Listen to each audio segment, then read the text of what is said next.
श्रीकाली कवचं भैरव उवाच कालिकाया महाविद्या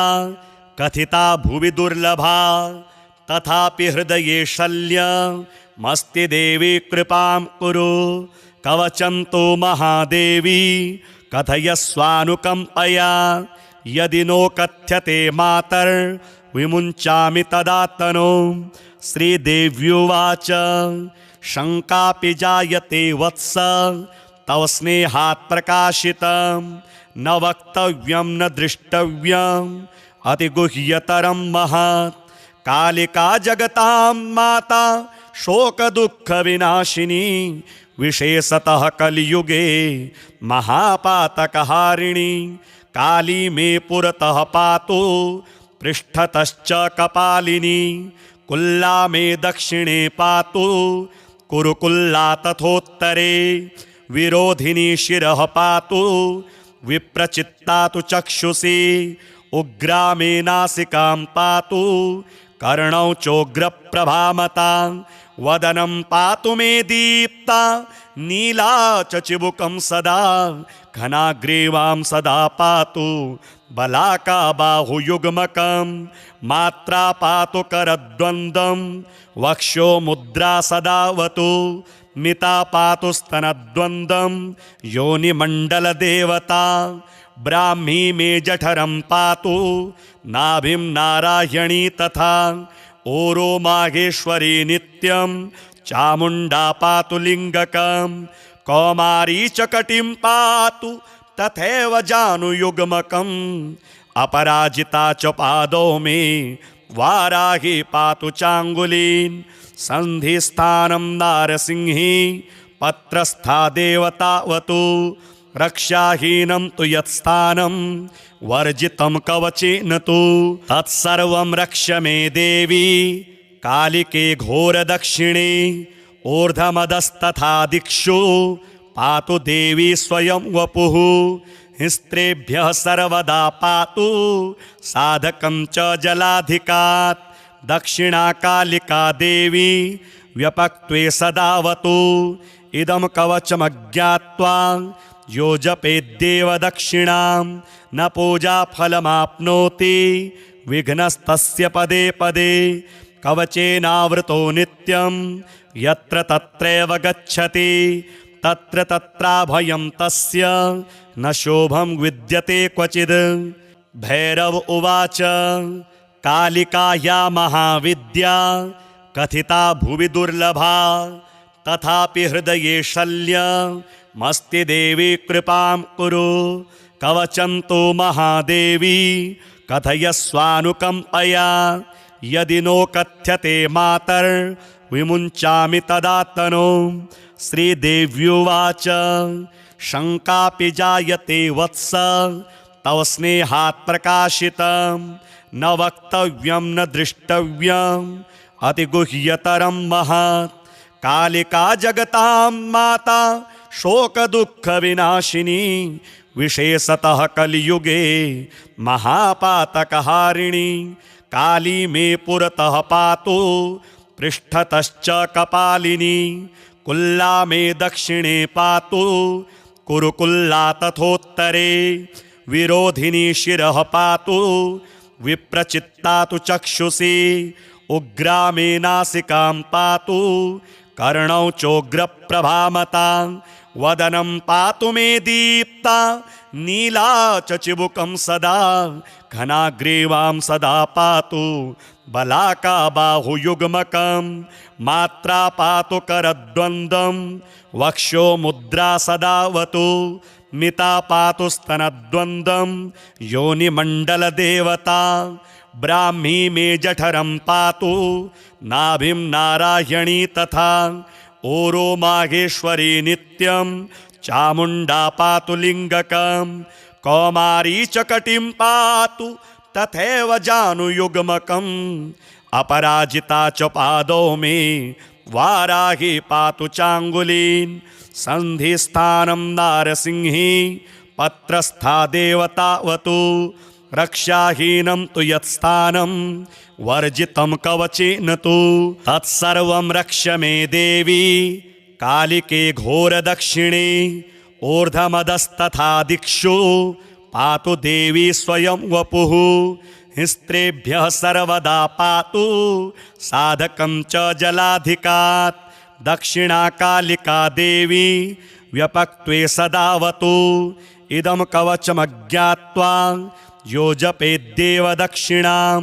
न पूजाफलमाप्नोति विघ्नस्तस्य पदे पदे कवचेनावृतो नित्यं यत्र तत्रैव गच्छति तत्र तत्राभयं तस्य न शोभं विद्यते क्वचिद्। भैरव उवाच कालिकाया महाविद्या कथिता भुवि दुर्लभा तथापि हृदये शल्यमस्ति देवी कृपां कुरु कवचं तु महादेवी कथयस्वानुकम्पया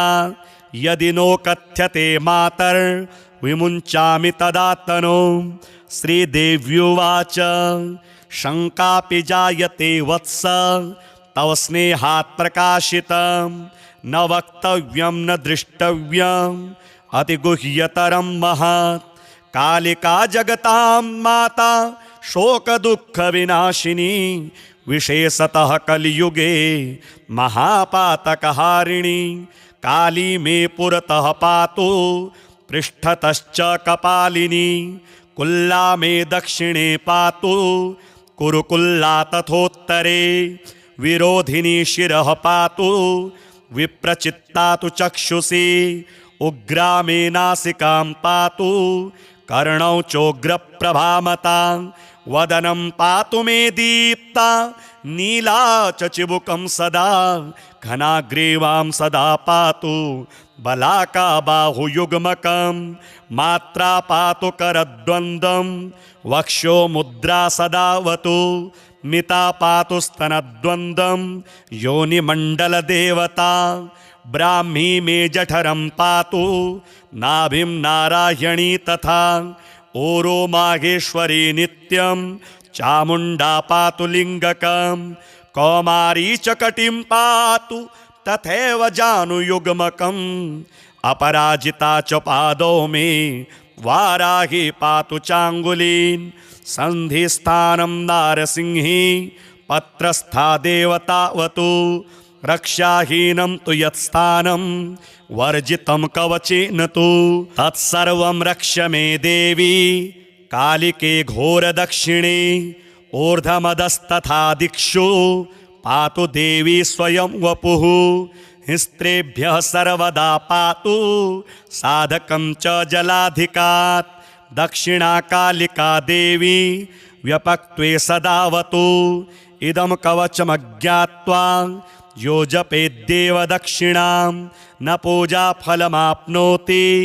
विघ्नस्तस्य पदे पदे कवचेनावृतो नित्यं यत्र तत्रैव गच्छति तत्र तत्राभयं तस्य न शोभं विद्यते क्वचिद्। भैरव उवाच कालिकाया महाविद्या कथिता भुवि दुर्लभा तथापि हृदये शल्यमस्ति देवी कृपां कुरु कवचं तु महादेवी कथयस्वानुकम्पया यदि नो कथ्यते मातर्विमुञ्चामि तदा तनु।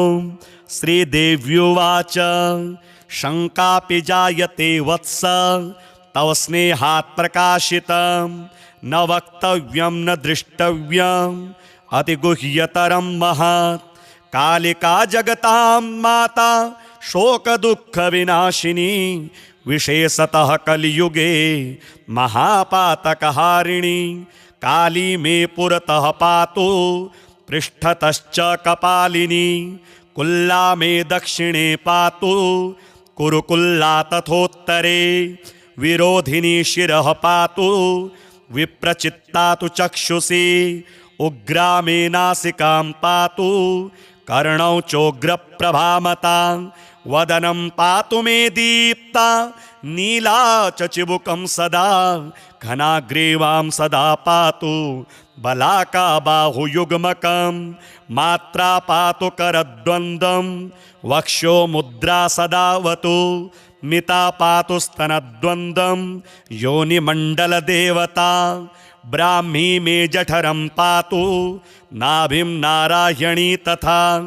ओरो माहेश्वरी नित्यं चामुण्डा पातु लिङ्गकं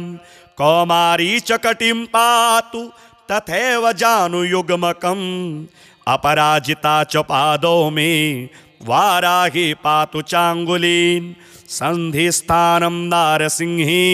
पत्रस्था देवतावतु रक्षाहीनं तु यत्स्थानं वर्जितं कवचेन तु तत्सर्वं रक्ष मे देवी कालिके घोरदक्षिणे ऊर्ध्वमदस्तथा दिक्षु पातु देवी स्वयं वपुः हिस्त्रेभ्यः सर्वदा पातु साधकं च जलाधिकात् दक्षिणा कालिका देवी व्यपक्त्वे सदावतु इदं कवचमज्ञात्वा यो जपेद्देव दक्षिणां न पूजाफलमाप्नोति विघ्नस्तस्य पदे पदे कवचेनावृतो नित्यं यत्र तत्रैव गच्छति तत्र तत्राभयं तस्य न शोभं विद्यते क्वचिद्। भैरव उवाच कालिकाया महाविद्या कथिता भुवि दुर्लभा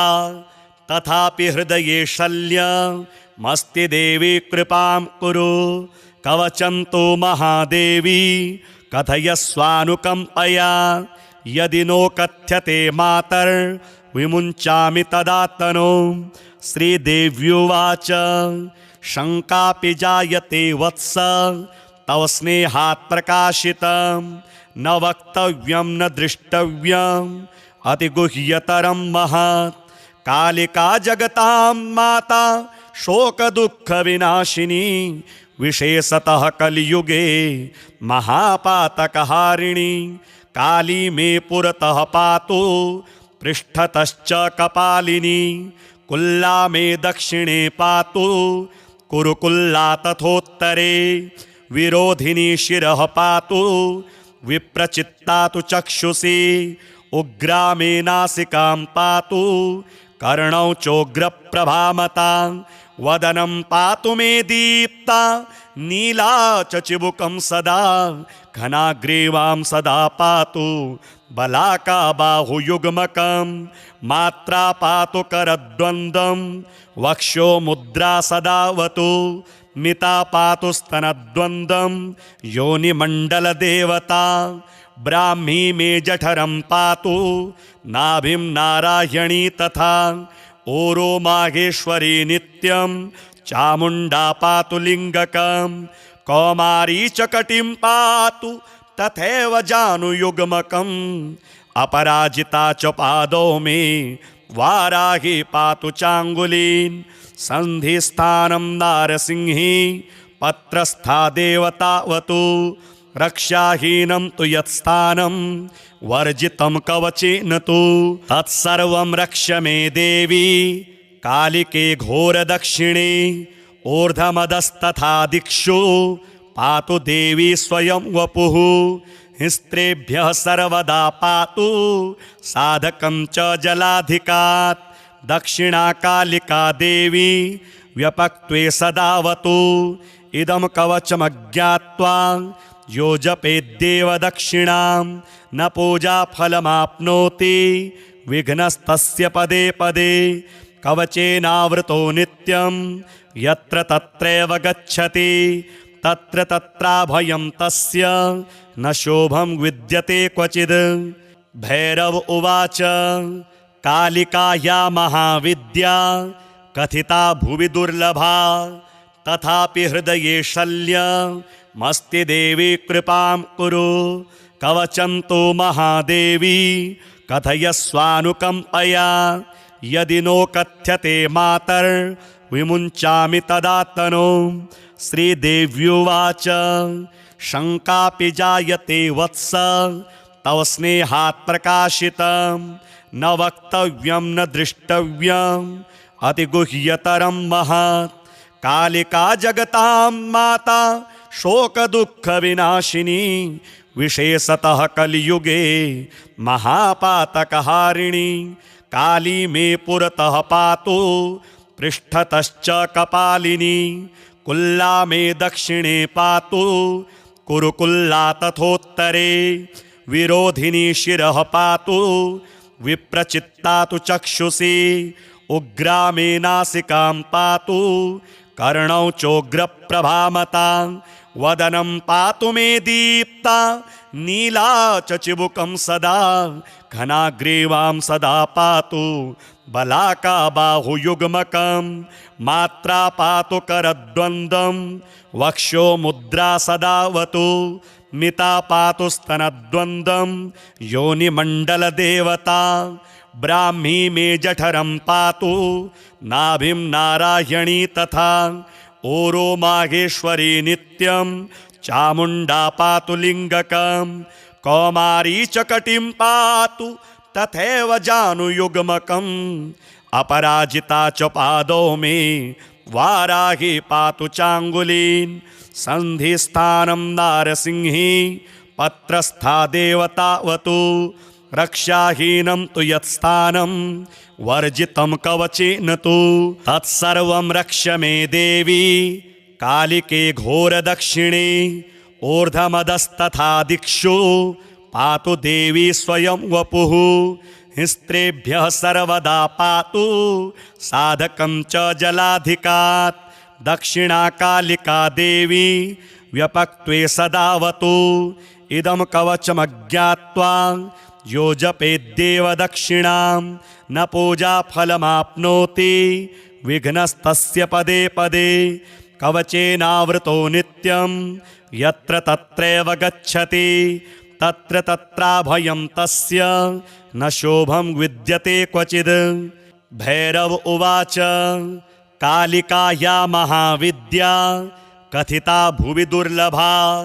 तथापि हृदये शल्यमस्ति देवी कृपां कुरु कवचं तु महादेवी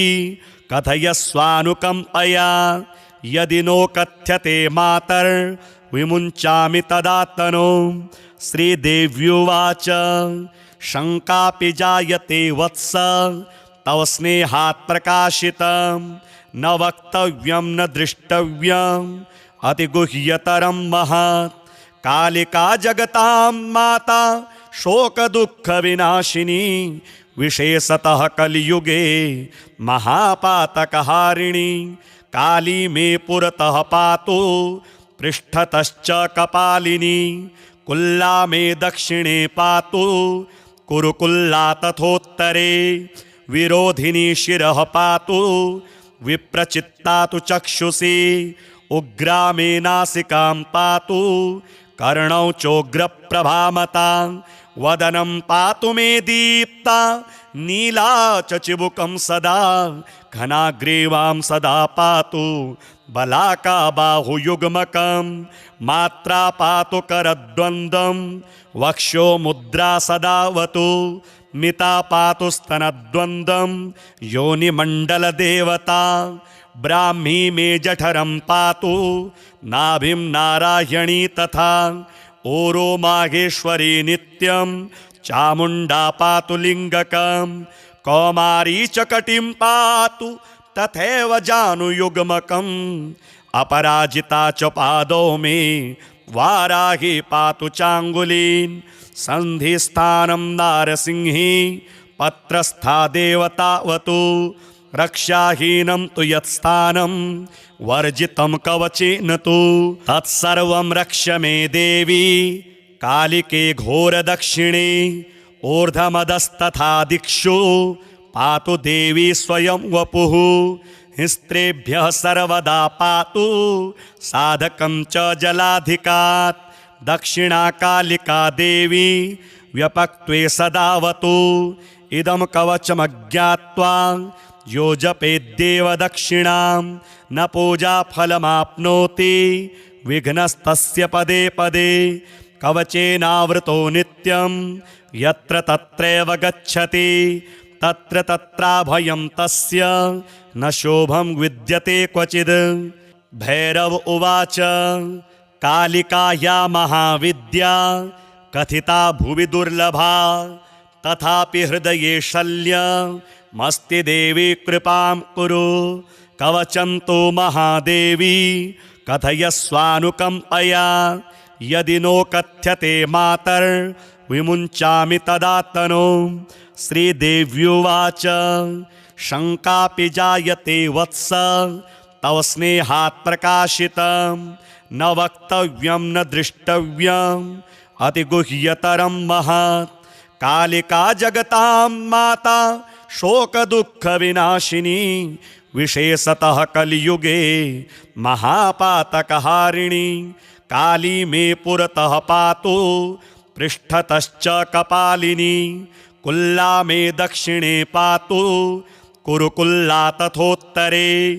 विरोधिनी शिरः पातु विप्रचित्ता तु चक्षुषी उग्रा मे नासिकां पातु कर्णौ चोग्रप्रभामता वदनं पातु मे दीप्ता नीला च चिबुकं सदा घनाग्रीवां सदा पातु बलाका बाहुयुग्मकं मात्रा पातु करद्वन्द्वं वक्षो मुद्रा सदावतु मिता पातु स्तनद्वन्द्वं योनिमण्डलदेवता ब्राह्मी मे जठरं पातु नाभिं नारायणी तथा ओरो माहेश्वरी नित्यं चामुण्डा पातु लिङ्गकं कौमारी च कटिं पातु तथैव जानुयुग्मकम् अपराजिता च पादौ मे वाराही पातु चाङ्गुलीन् सन्धिस्थानं नारसिंही पत्रस्था देवतावतु रक्षाहीनं तु यत्स्थानं वर्जितं कवचेन तु तत्सर्वं रक्ष मे देवी कालिके घोरदक्षिणे ऊर्ध्वमदस्तथा दिक्षु पातु देवी स्वयं वपुः हिस्त्रेभ्यः सर्वदा पातु साधकं च जलाधिकात् दक्षिणा कालिका देवी व्यपक्त्वे सदावतु इदं कवचमज्ञात्वा यो जपेद्देव दक्षिणां न पूजाफलमाप्नोति विघ्नस्तस्य पदे पदे कवचेनावृतो नित्यं यत्र तत्रैव गच्छति तत्र तत्राभयं तस्य न शोभं विद्यते क्वचिद् भैरव उवाच कालिकाया महाविद्या कथिता भुवि दुर्लभा तथापि हृदये शल्यमस्ति देवी कृपां कुरु कवचं तु महादेवी कथयस्वानुकम्पया यदि नो कथ्यते मातर्विमुञ्चामि तदात्तनो श्रीदेव्युवाच शङ्कापि जायते वत्स तव स्नेहात् प्रकाशितं न वक्तव्यं न दृष्टव्यम् अतिगुह्यतरं महत् कालिका जगतां माता शोकदुःखविनाशिनी विशेषतः कलियुगे महापातकहारिणी काली मे पुरतः पातु पृष्ठतश्च कपालिनी कुल्ला मे दक्षिणे पातु कुरुकुल्ला तथोत्तरे विरोधिनी शिरः पातु विप्रचित्ता तु चक्षुषी उग्रा मे नासिकां पातु कर्णौ चोग्रप्रभामता वदनं पातु मे दीप्ता नीला च चिबुकं सदा घनाग्रीवां सदा पातु बलाका बाहुयुग्मकं मात्रा पातु करद्वन्द्वं वक्षो मुद्रा सदावतु मिता पातु स्तनद्वन्द्वं योनिमण्डलदेवता ब्राह्मी मे जठरं पातु नाभिं नारायणी तथा ओरो माहेश्वरी नित्यं चामुण्डा पातु लिङ्गकं कौमारी च कटिं पातु तथैव जानुयुग्मकम् अपराजिता च पादौ मे वाराही पातु चाङ्गुलीन् सन्धिस्थानं नारसिंही पत्रस्था देवतावतु रक्षाहीनं तु यत्स्थानं वर्जितं कवचेन तु तत्सर्वं रक्ष मे देवी कालिके घोरदक्षिणे ऊर्ध्वमदस्तथा दिक्षु पातु देवी स्वयं वपुः हिस्त्रेभ्यः सर्वदा पातु साधकं च जलाधिकात् दक्षिणा कालिका देवी व्यपक्त्वे सदावतु इदं कवचमज्ञात्वा यो जपेद्देव दक्षिणां न पूजाफलमाप्नोति विघ्नस्तस्य पदे पदे कवचेनावृतो नित्यं यत्र तत्रैव गच्छति तत्र तत्राभयं तस्य न शोभं विद्यते क्वचिद्। भैरव उवाच कालिकाया महाविद्या कथिता भुवि दुर्लभा तथापि हृदये शल्यमस्ति देवी कृपां कुरु। कवचं तु महादेवी कथयस्वानुकम्पया यदि नो कथ्यते मातर्विमुञ्चामि तदातनो। श्रीदेव्युवाच शङ्कापि जायते वत्स तव स्नेहात् प्रकाशितं न वक्तव्यं न दृष्टव्यम् अतिगुह्यतरं महत्। कालिका जगतां माता शोकदुःखविनाशिनी विशेषतः कलियुगे महापातकहारिणी। काली मे पुरतः पातु पृष्ठतश्च कपालिनी कुल्ला मे दक्षिणे पातु कुरुकुल्ला तथोत्तरे विरोधिनी शिरः पातु विप्रचित्ता तु चक्षुषी उग्रा मे नासिकां पातु कर्णौ चोग्रप्रभामता वदनं पातु मे दीप्ता नीला च चिबुकं सदा घनाग्रीवां सदा पातु बलाका बाहुयुग्मकं मात्रा पातु करद्वन्द्वं वक्षो मुद्रा सदावतु मिता पातु स्तनद्वन्द्वं योनिमण्डलदेवता ब्राह्मी मे जठरं पातु नाभिं नारायणी तथा ओरो माहेश्वरी नित्यं चामुण्डा पातु लिङ्गकं कौमारी च कटिं पातु तथैव जानुयुग्मकम् अपराजिता च पादौ मे वाराही पातु चाङ्गुलीन् सन्धिस्थानं नारसिंही पत्रस्था देवतावतु रक्षाहीनं तु यत्स्थानं वर्जितं कवचेन तु तत्सर्वं रक्ष मे देवी कालिके घोरदक्षिणे ऊर्ध्वमदस्तथा दिक्षु पातु देवी स्वयं वपुः हिस्त्रेभ्यः सर्वदा पातु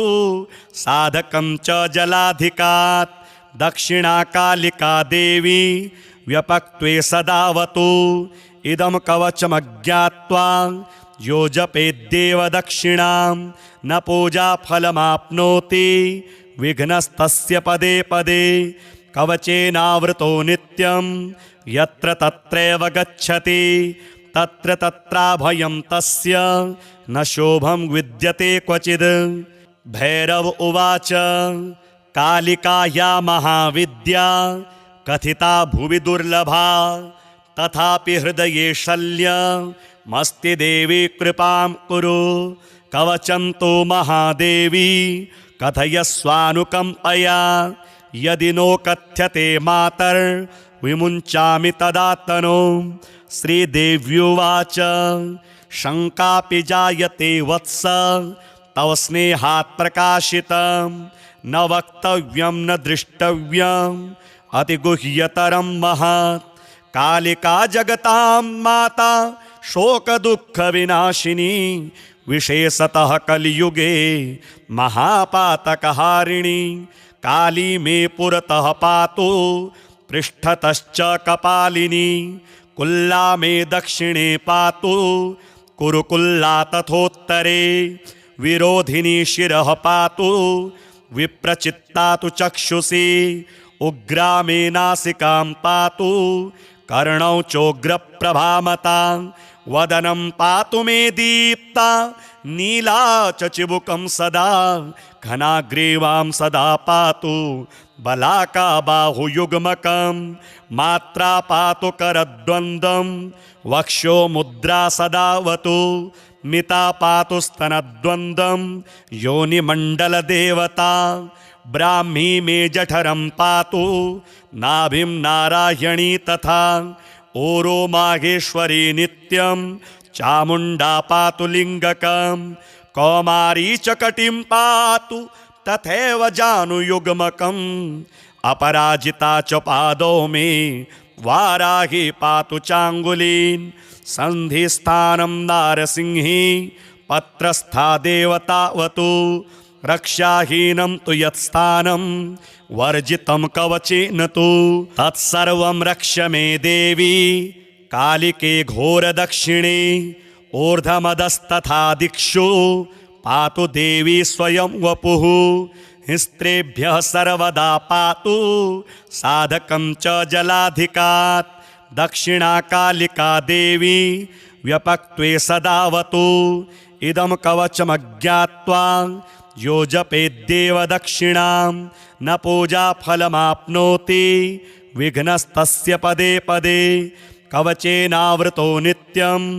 यत्र तत्रैव गच्छति तत्र तत्राभयं तस्य न शोभं विद्यते क्वचिद्।